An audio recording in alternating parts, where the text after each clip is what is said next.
juntos compartir la palabra. Y tenemos un problema cuando cantamos. El mismo problema es siempre. No nos damos cuenta, pero estamos hablando y estamos haciendo compromisos. No es solamente repetir palabras. Y una segunda estrofa de uno de los himnos hablaba de la debilidad del brazo del hombre, y en el cual no podemos confiar porque es débil. Y Jeremías nos dice en el capítulo 17, versículo 5, maldito el varón que confía en el hombre y pone carne por su brazo. Y hace quizás la relación ese versículo con no poner la confianza en lo que yo soy capaz de hacer, en lo que yo puedo. Muchas veces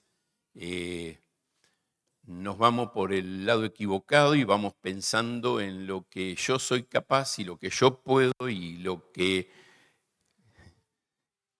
el apóstol Santiago, escribiendo su carta, él va a decir, cuídense de no decir mañana voy a tal lugar, negociaré, haré, voy a ganar tanto la semana que viene. Usamos un dicho en el campo, no te comas la liebre antes de cazarla. Pero muchas veces es la actitud que tenemos. Quería compartir con ustedes hoy un pensamiento de algunos versículos en Hebreos capítulo 12. En otro momento traté los primeros versículos del capítulo 12, donde después de mirar en el capítulo 11 los héroes de la fe, aquellos que corrieron antes que nosotros, que pueden ser nuestro ejemplo, nuestro modelo, nuestra motivación. Para algunos es un héroe, un papá, una mamá, o alguien que vio en la televisión, o un deportista, o un empresario exitoso, y vos decís, a ese quiero imitar. Bueno, el autor de los Hebreos nos hace una lista hermosa en el capítulo 11 de Hebreos, léanlo después en casa, de gente del Antiguo Testamento, que logró cosas para Dios, no por lo que eran, sino por confiar en Él. Con eso en mente nos lleva al capítulo 12. Y el capítulo 12 nos dice, bueno, ahora es tu turno, hoy estás corriendo vos. Hoy es tu tiempo de vivir para Dios. Eso nos dice Dios a nosotros hoy. Hoy es nuestro tiempo de vivir para Dios. ¿Y cómo voy a vivir? Tomando el ejemplo de los otros, sí, pero no quedándome contento con el ejemplo de los demás, sino decir, voy. Soy parte de lo que Dios quiere para mí. Después de hablar eso en los primeros 3 versículos, habla de un tema interesante, a partir del versículo 4, de la disciplina. Y es interesante que el concepto de la disciplina arranca en el versículo 4 diciendo, aún no habéis resistido hasta la sangre combatiendo contra el pecado. ¿Qué está diciendo? Todavía no sudaste gotas de sangre en tu lucha con el pecado. Y esto habla de la realidad de la lucha con el pecado. Muchas veces decimos, no tenemos que hablar tanto de la lucha con el pecado. Sí tenemos que hablar. Acá la Escritura nos desafía a decir, vamos a luchar hasta el día que Cristo venga y es una lucha a muerte. O yo le gano o él me gana. No hay un punto en el medio. Y con eso en mente, a partir del versículo 5, habla de la disciplina y nos enseña el concepto de disciplina. Y yo siempre relaciono la disciplina con el palito que pones al lado de un árbol para que crezca derecho. El arbolito va creciendo para el lado que se le da la gana. Depende, cuando lo plantaron de semilla, a veces o destaca, a veces por la sombra que había o por la influencia de su entorno, buscó para un lado o para otro. Vos le pones un palito al lado para llevarlo a donde vos querés que vaya. Y eso es la disciplina. Ajustarlo para que crezca bien. Ahora, después de hablar hasta el versículo 11 del concepto de disciplina, entonces nos va a hacer un desafío. Y este es el tema que quiero traer hoy. Un desafío a trabajar en mi vida para correr bien. Y esto está a partir del versículo 12. Por lo cual, levantad las manos caídas y las rodillas paralizadas. Y quiero hacer una observación antes de seguir leyendo. Muchas veces leemos este versículo pensando en lo que tengo que hacer por otro. Ayudar al que está de brazos caídos o de rodillas débiles, pero el contexto acá es, no, pensá en vos. Tus brazos caídas y tus rodillas paralizadas. Entonces, haced sendas derechas, no para los pies del otro, sino para tus pies, para vuestros pies, para que lo cojo, tu renguera, no te saque del camino, sino que seas sanado. Que puedas sanar aquello que no te permite correr bien. Seguid la paz con todos y la santidad, sin la cual nadie verá al Señor. No sea que alguno deje de alcanzar la gracia de Dios, que brotando alguna raíz de amargura os estorbe y por ella muchos sean contaminados. No sea que haya algún fornicario o profano como Esaú, que por una sola comida vendió su primogenitura. Porque ya sabéis que aún después, deseando heredar la bendición, fue desechado y no hubo oportunidad para el arrepentimiento, aunque lo procuró con lágrimas. Vamos a leer algún pensamiento en el pasaje que sigue, pero más que nada para ilustrar esto que vamos a compartir hoy, no tanto para tratar el tema. Estos son los versículos de los que quiero hablar. Y creo que tenemos mucho para compartir en este concepto, ¿no es cierto? Del desafío a trabajar en mi vida para poder correr bien. Y esto no habla de una actividad, no habla de un trabajo o una tarea, sino de mi vida personal, mi vida espiritual personal. ¿Qué hacer en mi vida para poder correr bien? El versículo 12, que es el primero, que trata estos dos conceptos, por lo cual levantad las manos caídas y las rodillas paralizadas, tiene un versículo paralelo en Isaías 35:3, donde Isaías nos da el mismo desafío. Y es simplemente el concepto acá, levantar las manos caídas es, no estés de brazos caídos, sino activate en volver a trabajar. Activate en volver a trabajar en tu vida para un crecimiento. No te quedes. Muchas veces nos descuidamos.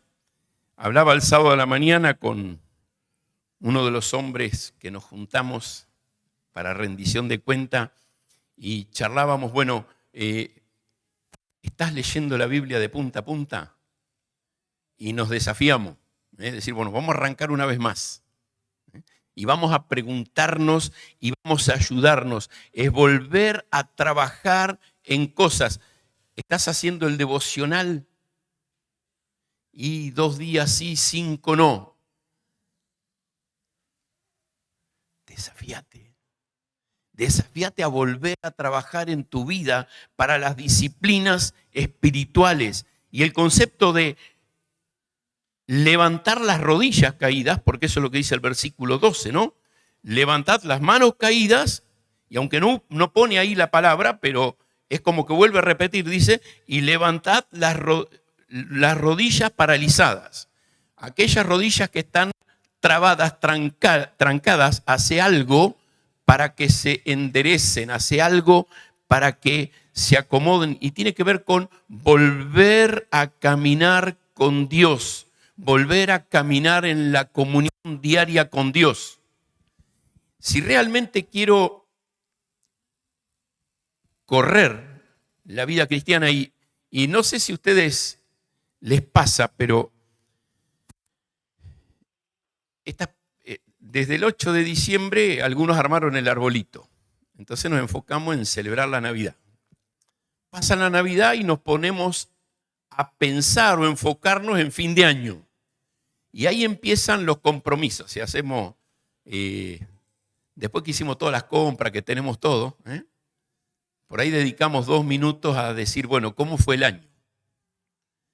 Ahora, es buenísimo mirar cómo te fue el año y hacerte un desafío para el año que viene. Aprovechá el fin de año y que está ese pensamiento de que algo se termina y algo va a empezar. Aprovechá.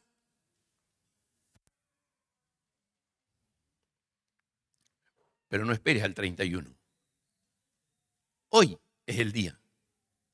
Si hay cosas que no están bien en tu vida y estás de brazos caídos y sentado y desganado, y estoy hablando de no arrancando en cosas espirituales que sabés que tenés que arrancar, hoy es el día para hacerlo.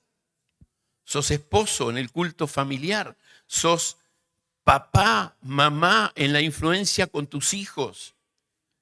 Tu vida espiritual que se refleja en el entorno donde estás, pero empieza por tu vida.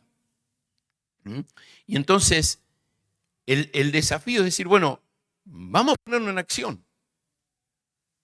Estoy de brazos caídos, estoy desanimado. Hubo situaciones, circunstancias difíciles en mi vida. Bueno, hoy es el momento de volver a empezar. Reencaminarme en las cosas que Dios tiene para mí. El segundo concepto en el versículo 13. Haced sendas derechas para vuestros pies para que lo cojo no se salga del camino, sino que sea sanado. Reacondicionar mi entorno, mis cosas, las cosas a mi alrededor. Este es un concepto que el autor de los Proverbios, en Proverbios 4, vamos a leerlo, Proverbios 4, y el versículo específico es el 26, pero quiero leerles el antes y el después. 25, tus ojos miren lo recto y diríjanse tus párpados hacia lo que tienes por delante.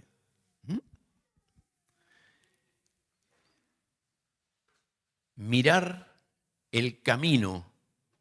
El concepto es haced sendas derechas, es mirar por dónde vas, para que aquello que todavía anda rengueando no pise una piedra y se te torce el tobillo.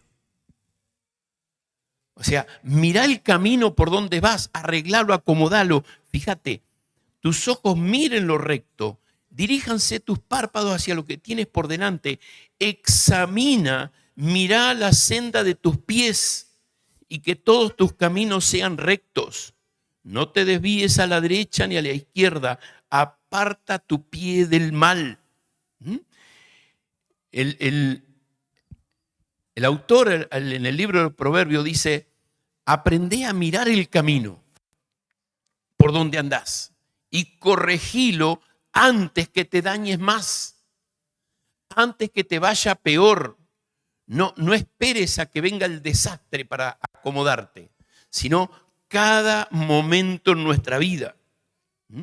El Salmo 119, versículo 9 y 10, versículo bien conocido, o tendría que ser bien conocido. ¿Con qué limpiará el joven su camino? Con guardar la palabra. ¿eh? Y como yo me siento joven, es para mí. Así que si tenés menos que yo, sos joven. Si tenés más que yo, ponete vos en la punta ahí y es para vos también. ¿eh? ¿Con qué podemos limpiar nuestro camino? ¿Con qué podemos sacar aquellas cosas que nos hacen tropezar y relastimarnos? Bueno, vamos reacondicionando lo que está alrededor para que podamos caminar bien, para que podamos caminar en el camino del Señor. El apóstol Pablo, escribiéndole a su discípulo Timoteo, cuando le habla del valor de la palabra, dice que la palabra es útil para corregir, para redarguir, para instruir en justicia. Es la palabra de Dios la que me ayuda a limpiar el camino y corregir lo que está mal. Sin la palabra es imposible. Y va a decir el último concepto ahí del versículo 13, que haya sanidad. Que haya sanidad. Es la forma de poder correr bien. ¿Cuántas veces un deportista, uno lo ve que está haciendo ejercicio, que está visto de afuera por un inexperto en condiciones? Y el técnico dice, hoy no lo meto en la cancha porque tiene un pequeño tirón que todavía no terminó de sanar. Y él está en recuperación. Y especialmente cuando el equipo va perdiendo y vos tenés el mejor jugador en el banco, no está completamente sano, no está en condiciones. ¿Saben? Para poder correr bien la carrera, tenemos que buscar la sanidad. Y no hay sanidad si nosotros no trabajamos con la palabra de Dios en nuestra vida. Tenemos que permitir que la palabra de Dios trabaje en nosotros para la sanidad. Pero me llama la atención que inmediatamente nos lleva a pensar en nuestras relaciones. Y fíjate que en el versículo 14, va a hablar de mi relación con los demás y mi relación con Dios para la sanidad. En relación con los demás, seguid la paz con todos. Seguid la paz con todos. Y permítanme leerles en Romanos. Hay muchísimos versículos que hablan de la paz, pero en las relaciones. Pero me gustó este pasaje de Romanos, capítulo 12,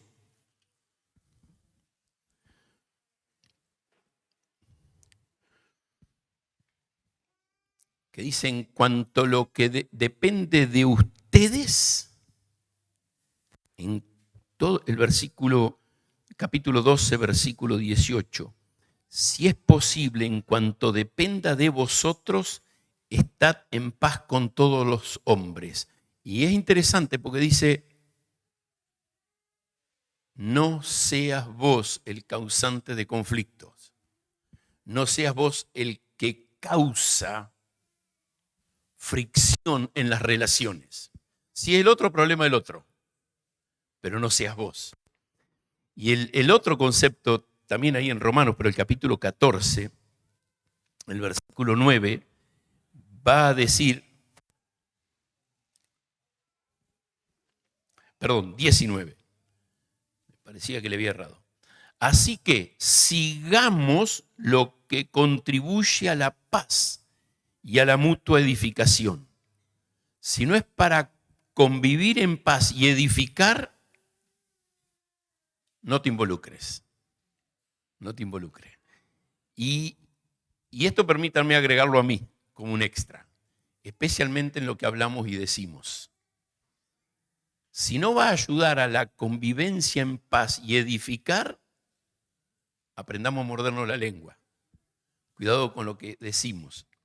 Pero es este desafío. Quiero correr bien, guardar mi relación con los demás, siguiendo la paz. Pero en segundo lugar, el versículo va a hablar de mi relación con Dios. Y en relación a Dios dice, permítanme usar la primera palabra del versículo, seguid la santidad, porque dice seguid la paz y la santidad, o sea, seguir la santidad.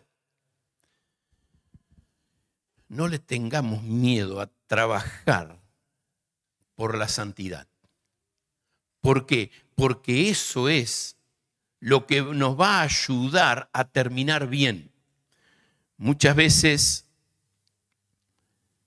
personas piensan que no tenemos que comprometernos tanto y ser tan minuciosos en los detalles de cómo luchamos con el pecado. Pero el Señor dice, la vara lo más alto posible. Y siempre un poco más arriba. Y siempre un poco más de compromiso con el Señor. Busquemos la santidad. Y permítanme leer un versículo acá, en Primera de Pedro.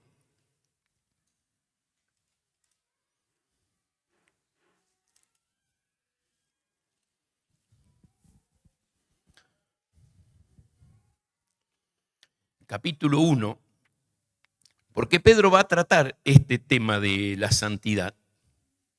En mi Biblia incluso el título que le da 1 de Pedro capítulo 1 versículo 13 es llamamiento a una vida santa. Y él va a decir, para lograr la santidad debemos ceñir los lomos del entendimiento, ser sobrios y esperar por completo la gracia que se nos traerá cuando Jesucristo sea manifestado. Como hijos obedientes, no os conforméis, o sea, no toméis la forma que antes tenías, cuando no tenías a Cristo, estando en vuestra ignorancia. Lo que me hace tomar la forma del pecado es la ignorancia. Entonces tengo que agilizar mi entendimiento para poder trabajar en mi vida para la santidad.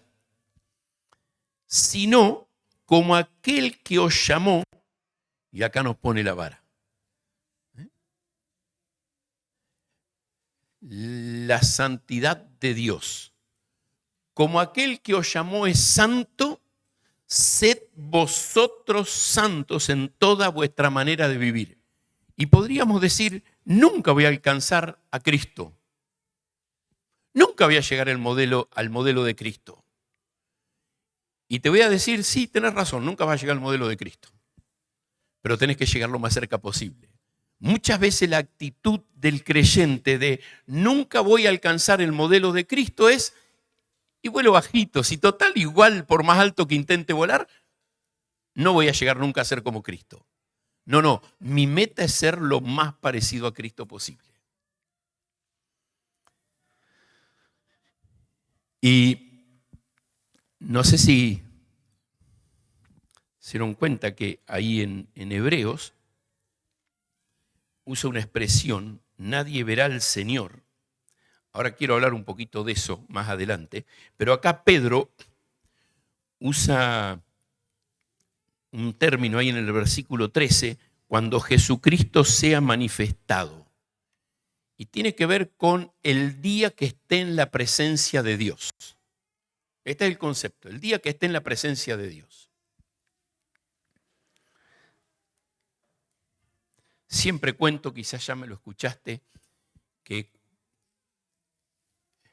cuando papá tenía como 80 años tuvo una hemiplegia y lo fuimos a visitar en familia y yo charlando con Gloria en un momento le dije, a veces no entiendo por qué el Señor permite que una persona a esta edad, 80 años, con esta discapacidad y por qué pasar por esto. Y Gloria me dijo, ¿no lo ves distinto a tu papá?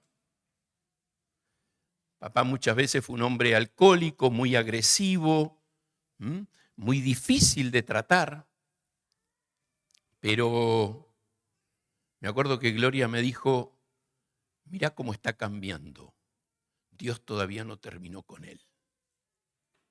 Dios sigue trabajando en su vida. Y hoy era un hombre manso. Mi papá, siempre nos reímos porque se bañaba 2 o 3 veces por año. Y en esa época mi hermana lo bañaba 2 veces o 3 por semana, cuando en verano lo bañaba todos los días. Y vos lo veías limpito, bien arregladito, perfumado. Y Dios a través de eso iba trabajando en su vida. ¿Sabés? El Señor quiere trabajar en nuestras vidas para llevarnos a presentarnos perfecto en Cristo para el día que estemos en su presencia. Y cuando dice ahí, seguid la santidad, es porque esto debe ser nuestra meta. Esto debe ser nuestra meta. Buscar ser mejores hoy, porque amamos al Señor, podemos correr con libertad, que el pecado no nos frene. Y ahí, permítanme terminar de leer en Primera de Pedro, pero quiero volver a Hebreos. Leo el 15 de nuevo. Sino como aquel que os llamó es santo, sed también vosotros santos en toda vuestra manera de vivir, porque escrito está, sed santos porque yo soy santo. El apóstol Pablo usaba una expresión, la usó varias veces, imítenme a mí como yo imito a Cristo. Bueno, mi trabajo, decía Pablo, es ser lo más parecido a Cristo posible. Y esa es mi tarea como creyente. Llegar a esa vida que pueda reflejar a Cristo. Y entonces, hay una expresión más ahí en el versículo 13 de Hebreos 12. No, perdón, el versículo 14. Sin la cual nadie verá al Señor. Claro, yo tomo este versículo solito, aislado, donde dice, seguid la paz con todos, seguid la santidad, sin la cual, sin la santidad, nadie verá a Dios. Chao, listo, si no soy santo no me voy al cielo, me voy al infierno. Tenemos que poner los conceptos en su contexto. Y el contexto acá está hablando de correr la carrera con libertad, levantar las manos caídas, levantar las rodillas paralizadas, poder tener esa vida de comunión y cercanía con Dios. Sin luchar por la santidad, no lo logro, no lo logro. ¿Por qué no tengo una vida espiritual estable? ¿Por qué no tengo un deseo de luchar por vivir los principios de Dios? Y porque no estoy queriendo pagar el precio de lo que significa vivir en santidad. Y entonces la puerta de la comunión con Dios se cierra. A veces quiero tener comunión con Dios, pero disfrutar de ciertas cosas del pecado. Y no van las dos cosas juntas. Es imposible vivir la comunión con Dios en una relación correcta con Él si me estoy dando permisos para recreos en el pecado. Y pueden ser grandes, medianos o chicos de acuerdo a nuestra vara. Pero para Dios pecado es pecado. Para Dios pecado es pecado. Mencionaba recién el alcoholismo de mi papá. El día que papá dejó de tomar, él me decía, la copa que me hace mal es la primera. Porque si no hay primera, no hay segunda, no hay tercera, no hay cuarta. No hay nivel de pecado. Cuando es pecado, es pecado. Y saben, el creyente tiene que aprender a luchar con su pecado, cualquiera sea, no importa el tamaño. Porque si no, no tiene acceso a la comunión con Dios. No tiene acceso a una relación con Él. El pasaje que sigue, que no es nuestro tema hoy, pero sí les leo el versículo 18, dice, porque no os habéis acercado al monte que se podía palpar y que ardía en fuego. Es interesante. Este pasaje es una cita a un hecho en Éxodo capítulo 19, 20, cuando Dios le dice a Moisés: prepara al pueblo porque mañana me manifiesto al pueblo. La otra mañana el pueblo se preparó, creo que no era mañana, era 2 o 3 días que hicieron de preparación.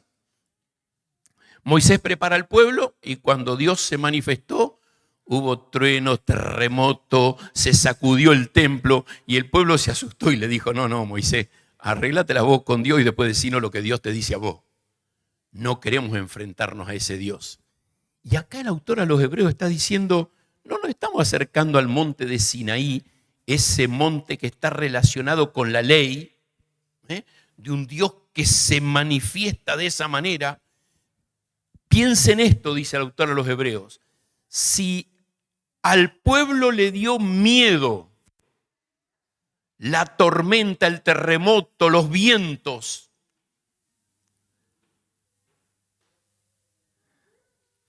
y va describiendo el sonido de la trompeta, por el versículo 20, no se podía soportar. Versículo 21, tan terrible era lo que veían. Pero el versículo 22 dice: os habéis acercado al monte de Sión.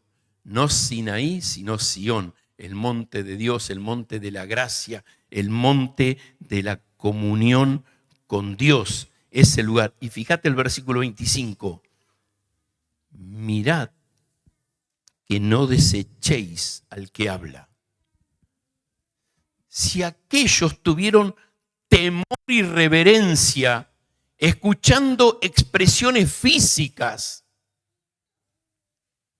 ¿cuánto más nosotros, el pueblo de Dios, que conocemos al Dios santo y verdadero por la obra que Cristo hizo y nos hemos acercado a ese monte, al monte de la salvación por la fe en Cristo Jesús, la gracia de Dios? No vamos a vivir en santidad.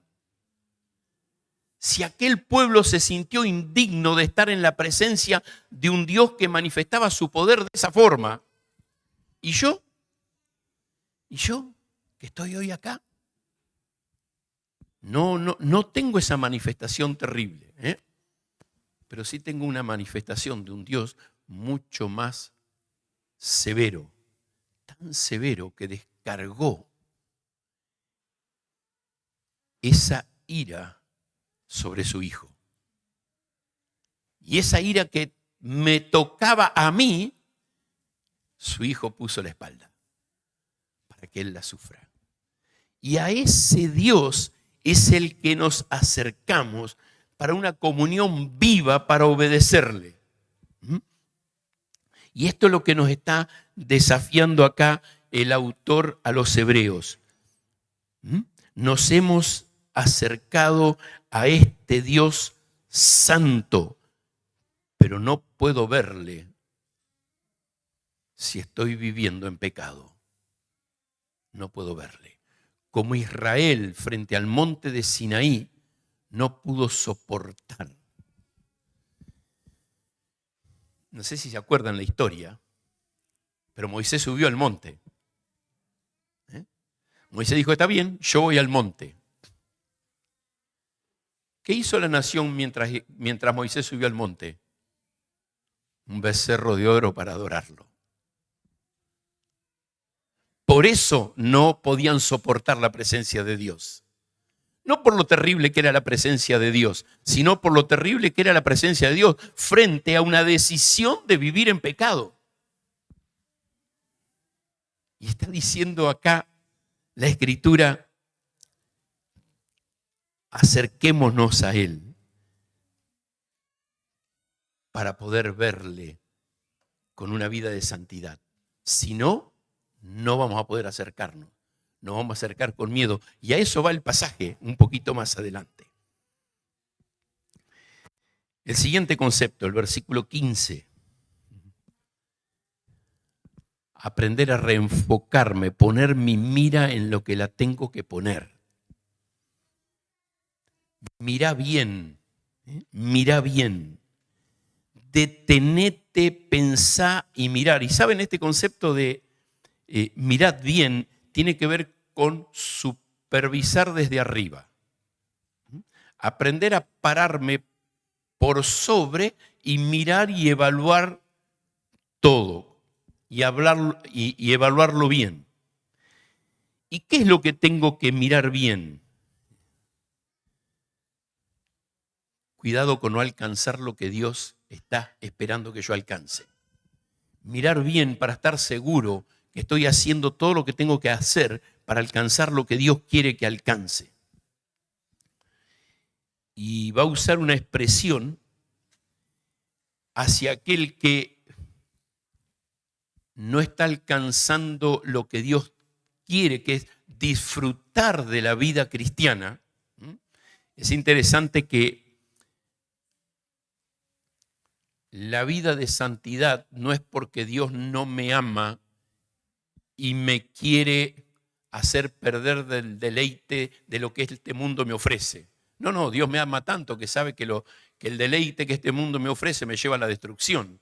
Y Dios tiene cosas mucho más grandes y hermosas para mí, para que yo disfrute. No solo acá, sino en la vida venidera. Que el cristiano puede disfrutar y de una manera mucho mejor que lo circunstancial de alguien que vive sin Dios. Y entonces le va a decir, cuidado porque el deleite que crees que podés alcanzar con el pecado, no lo vas a alcanzar.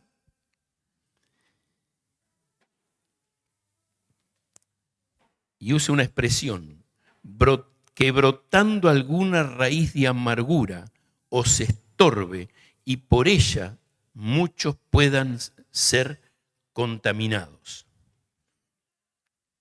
Ahí en Deuteronomio 29 usa una expresión parecida a Moisés. Deuteronomio 29.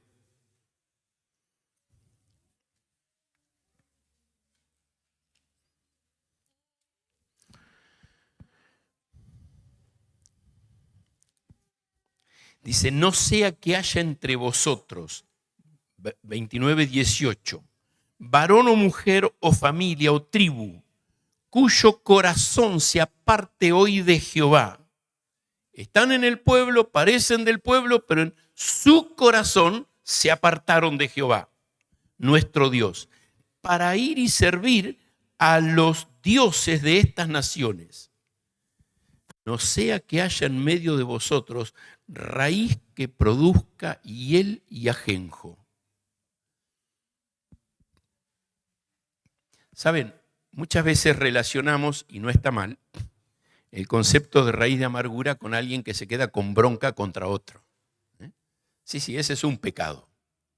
Pero el concepto de raíz de amargura tiene que ver con una planta, un árbol, algo que se produce en nosotros que es pecaminoso, pero ese pecado que se arraiga y cuesta sacarlo.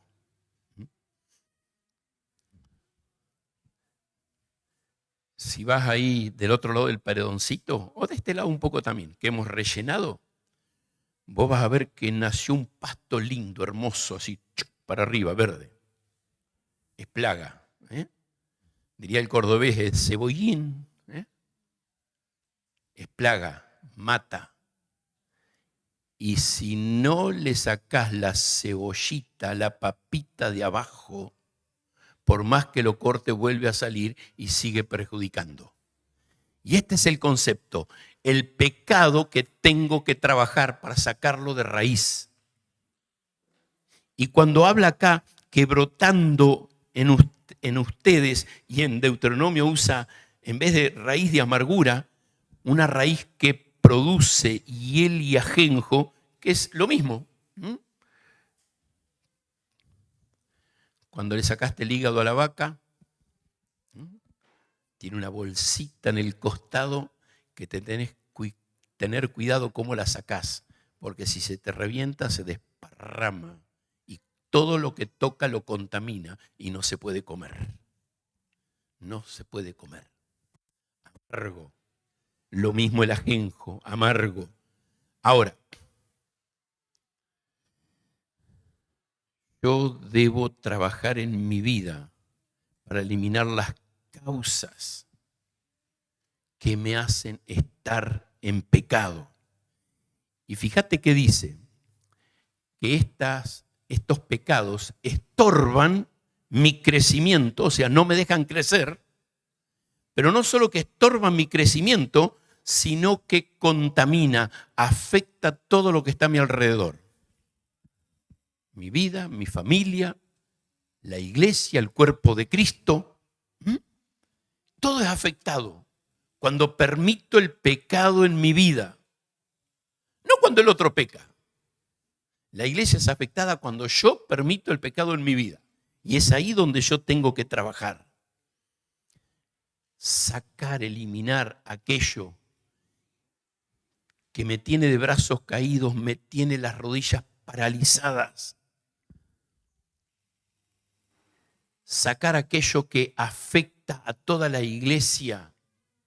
Porque un miembro del cuerpo que se duele, todos se duelen con él.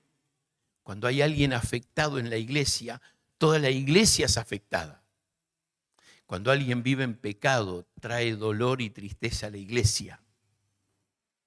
Ahora, el versículo 16 va a decir, no sea, mira bien tu vida, no sea que vos seas el que esté puesto en la lista ahí, dice que haya algún fornicario o profano como Esaú, que por una sola comida vendió su primogenitura. Aprender a sacar a la luz, revelar la vida espiritual.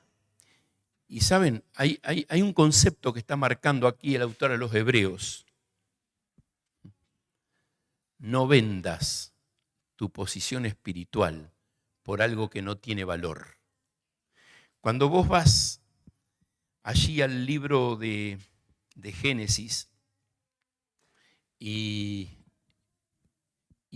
lees esta historia de Esaú, por un solo plato de comida, Esaú había salido a cazar al campo y a veces se perdía.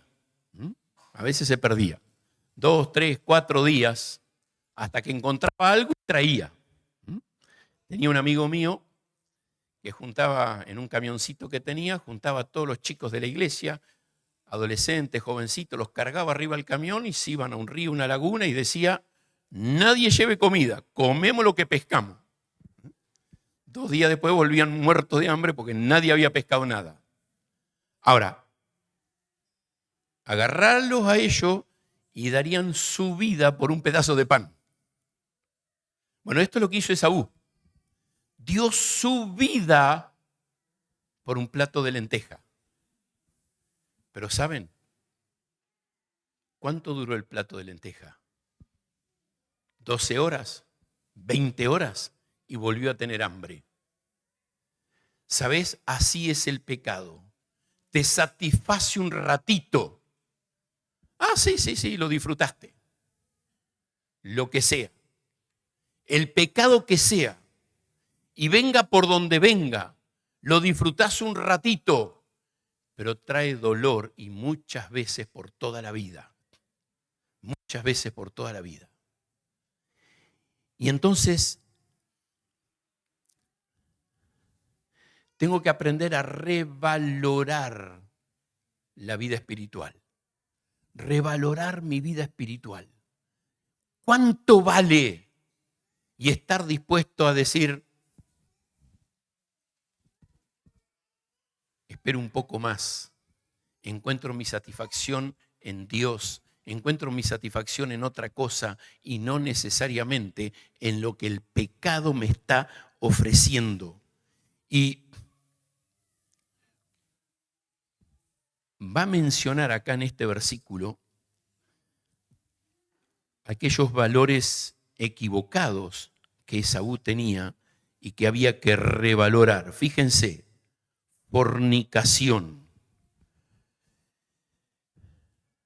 No es fiel. La fornicación te lleva a ser infiel. siempre sos infiel. Amás a otros dioses.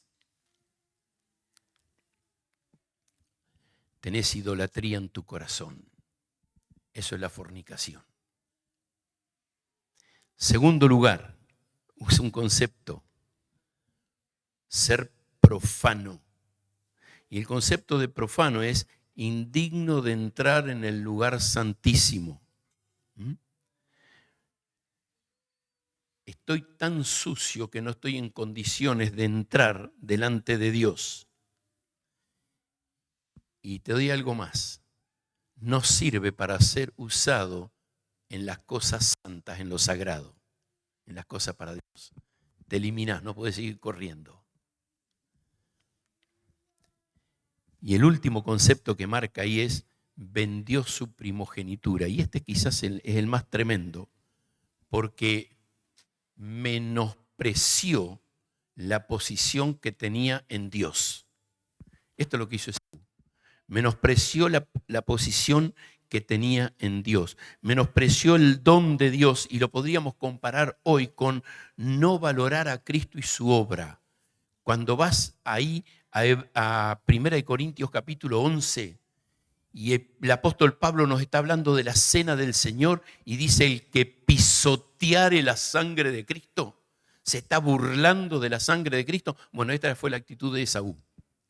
Sabiendo lo que era bueno, decidió vivir en pecado, es decir, no me importa lo espiritual. Vender la primogenitura, en aquella época, el hijo mayor tenía la bendición de continuar el sacerdocio de su padre. El padre era el jefe de familia y ahora pasaba a serlo él. La continuidad de la bendición de Dios. No me importa lo espiritual. No me importa, no lo quiero. Ajá, sí. Le dolió no tener la bendición del papá. Si vas allí a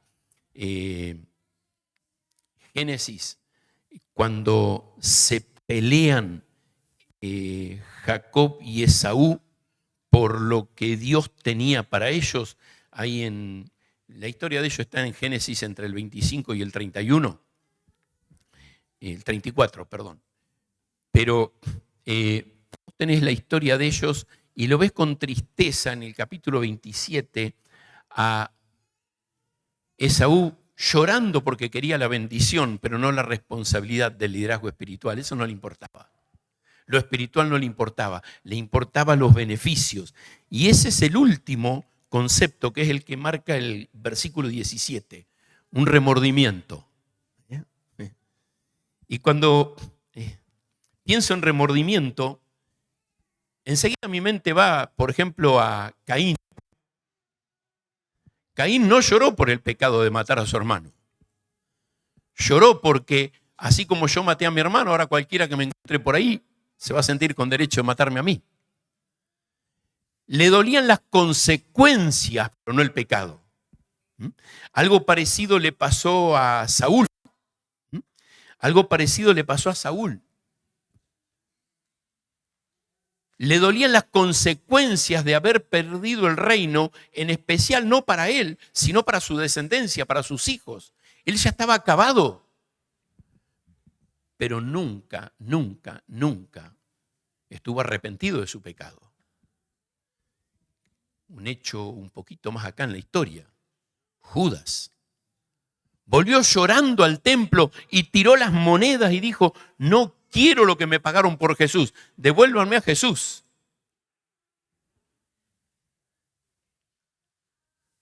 Lloró por lo que estaba pasando, que Jesús iba a morir, lo iban a matar, pero no por su traición.